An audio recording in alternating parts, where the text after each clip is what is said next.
All right, and welcome to Movement Tools. Right, in this little section, we're going to dig into how to move shapes around, how to move 3D objects around, whether 2D or 3D, um, and how that works in this infinite plane. So let's jump in on that. So we have our house here still, right?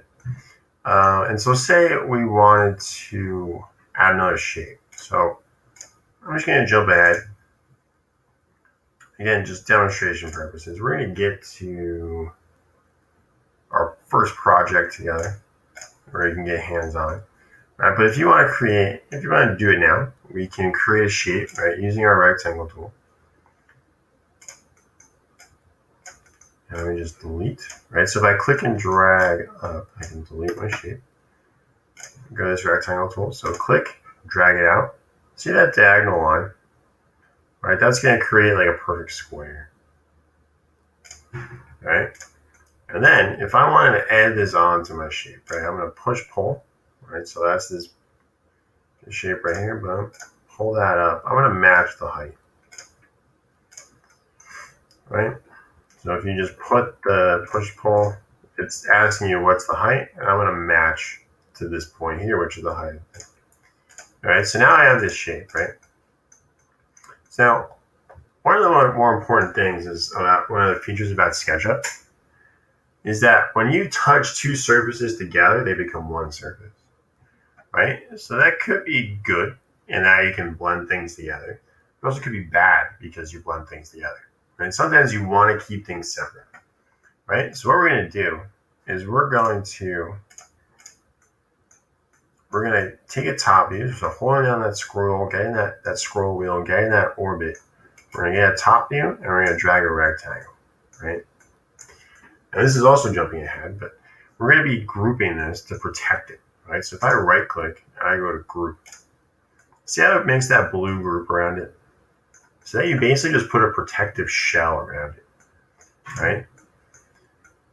And then I don't group this one, right? And I go to Move, right? You can move, you can rotate, right? Or you can scale. Those are the move, primarily the movement function tools.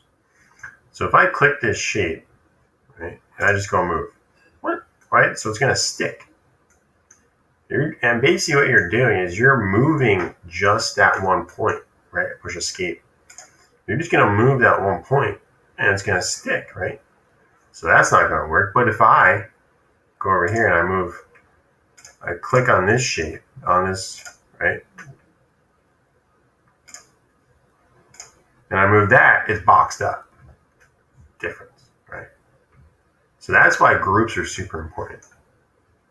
Right, so if I just click any corner, I'm just moving the group itself. All the pieces in that box are going to get moved at once. So I'm going to push escape. Right, so that's why grouping is very important. And when it comes to moving, that's why that's important. Right?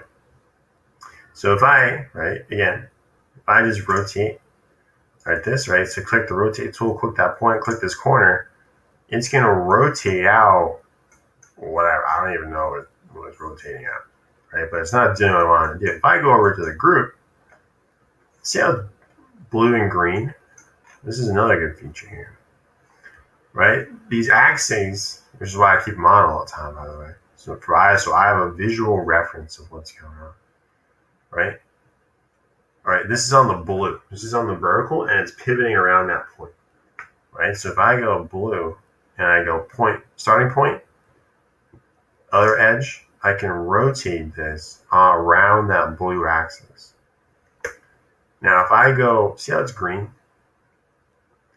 And let's find the middle, right? So if you're on any line, and you just drag that, right? It says on edge in group in that purple square, snaps midpoint in group. That's where you want to go, right? Always use this. So you're on the midpoint in the group. This corner over here, I could use the top even, right? Depends how you want to turn it, but I'm going to start from this corner.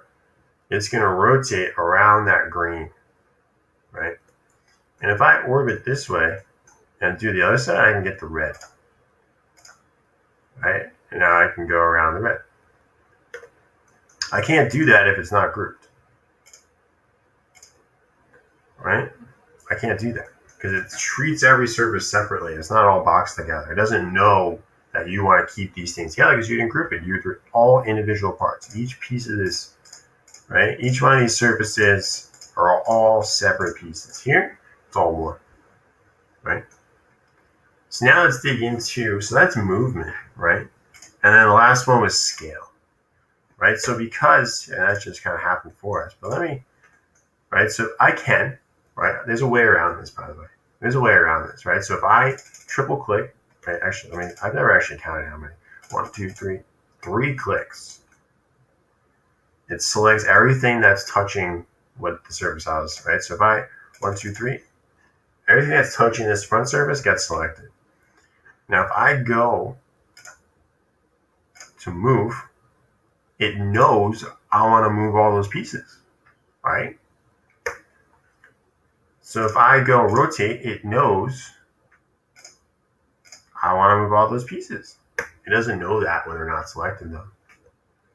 Right? So if I go to scale and I click here, it's just going to scale that front surface. And then I can, readjust, which is helpful, right? Definitely helpful. But if I wanted to scale the whole thing so it all moves together, I'm going to click on my group and I'm going to click the scale, right? And now I'm going to scale it, right? These little green squares help us grow, right? And here's another pro tip. Never use the middle corners, right? It gets weird, like real weird. Like I can't measure for that. I can't account for that. What I can account for is the corners. Right? See how it keeps that aspect ratio? Aspect ratio is the locked in like length and width. It keeps that. Right? I can't do that with the middle. I can do it with the center, front and back like that. I can do that, right? But I can't do that with the side, right? So these outer, let's call them outer center points, not the center point, the outer center point. So use corners, or use center points. Okay, so those are all your movement tools, and that's how grouping can be helpful. Now you might be asking, if I get it in a group, right? Can I get it out? Right? Maybe I want to. Maybe I don't want some things. Maybe I group like these two things together, right? By mistake. Right? Like how do I undo this? Right? So you right click, you click on your group, right click, you explode. Right? It sounds cool that it is. Like I honestly have always wanted more animation with that explode feature. But that's not the case. So whatever. But that's exploding. Then if you say, all right, I like this group, but I want to add to it, right? So I'm going to click into it. I'm going to double click on that group, and it's going to gray out everything except that part that you're working on. Right, so now I can zoom in. I can push pull this separately. Yes, we can push pull. Maybe make a patio porch on that upper part, whatever. Right, and then when we're done, mouse selection tool, click in the free space out here, and there we go. Right, so now it's edited. Now here's another thing: you can add multiple groups together. Right, so just like I did before, right? So if I say, all right, I understand the value of groups. I'm going to group this piece and this piece. Now they're two separate groups. But then I want to put these two pieces together, right? So I'm going to get my move tool. And this is very important. You can't just like click anywhere and be like, oh, why can't I move it? It's because whatever point you click on, that's the point that's actually, it's that point plus everything that's connected to that point, right? So if I move it from this point, I'm dragging everything with it, right? So if I move from this corner, right, and this is where a little strategy comes in. I have to take this corner and connect it to this front corner to make this connection work, right? If I just say, oh, I want to connect this to here, and you're like, why is this terrible? Because you're not being precise. You need to be precise, right? So if I want to connect this front corner to like the middle, right? See how nice that connection is? And that's to your benefit, right? Because the cleaner, the more precise your model is, the nicer the end result's going to be. right? So we're going to move this out. So I'm going to move this out. And again, notice, right? This is where, see how you get like that red dotted line there? Can you see that? That red dotted line? Right, again, that's on the axis. I can do it on the green. It might be a little hard to see, but it says on green axis. I can even do it on the blue if I have to reposition my camera. See, it's on blue axis. You always want that confirmation, right? You always want that. All right, so that's how moving and grouping is going to help you. We can edit groups. We can explode groups. When you get things in from 3D Warehouse, right, we can scale things. Which you haven't dug into too much just yet, but say you bring in, this window model, right? We like Sketchup Labs right now, okay, right? So they've created their own window model, looks great, right? So I download that. Here we go. Here's our window model. It's gonna come in a group, right? And you'll quickly learn to appreciate the value of a good quality model, right? So if I double click on that.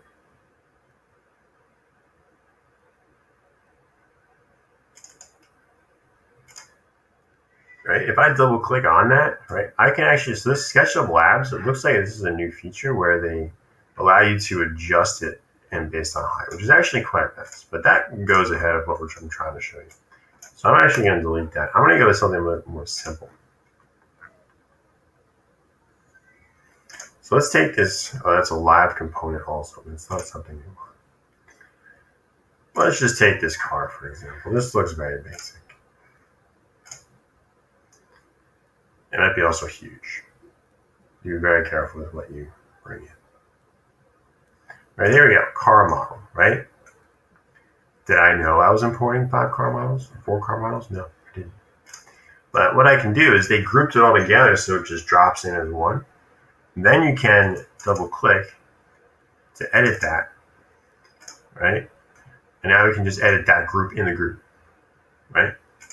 And if we zoom in more, if this guy was good with making this, right? Every piece in this model is going to be separate, right? So it looks like he didn't do that. So what I would like to see is I would like to see all of these lights in a separate group. That's what I would like to see. So I can remove those separately. Right now I can't do that. Right? Because see how it's a surface? Right, if I click each one of these, like that's not how I need this all grouped separately. So if you can do it yourself, right? If you want to, you just drag out like that and then right click and then group it, right? That's something I can work with, right? That's something I can work with, but right now I can move that off. If I try to move any of these lights, so let me escape out of that.